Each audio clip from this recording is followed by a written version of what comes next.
சேரமான் பெருமான் நாயனார் பூசித்த சிவலிங்கம். இந்த சுவாமி பேரு கிராத மூர்த்தின்னு பேர்.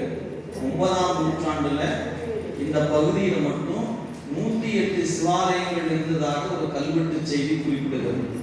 108 சிவாலயம், சிவலிங்கம் இல்ல, சிவாலயம். அது ஒரு கோயில் உடைய நிலைமை இதுதான். சுற்றியும் வயல், வயல்ல ஒரு மேடு போன்று இருக்கிறது. இந்த பழைய கட்டுமானம் கீழே இருக்கும். சாமி கூரை இல்லாம எத்தனை வருஷமா இருக்கிறான்னு தெரியல, யாருக்கும் தெரியல. இருக்கிறவங்க கேட்டோம்னா எங்களுக்கு தெரிஞ்சு இப்படிதான் இருக்கிறார், இப்படிதான் இருக்கிறார் சொல்லிட்டு இருக்கிறாங்க.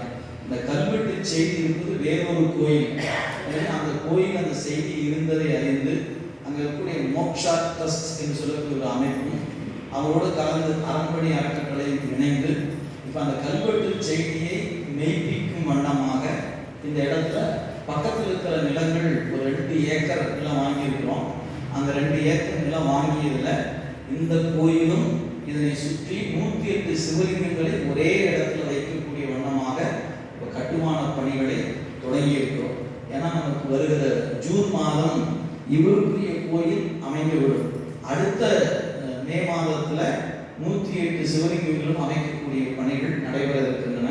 இதுல அந்த கீழிருந்து வரக்கூடிய கட்டுமான அமைப்பு தமிழக கலையை சொல்லக்கூடிய வண்ணமாக கருங்கல் அமைப்பிலும், மேல் வருகிற கூரை அமையும் போது கேரள நாட்டில் இருப்பது போல மரங்களும் மரத்திற்கு ஓடு போன்ற அமைப்புகளும் இருக்கும். இந்த 2 கலையும் கலந்து செய்கிற அமைப்பாக இந்த கோயில் அமைய இருக்கிறது.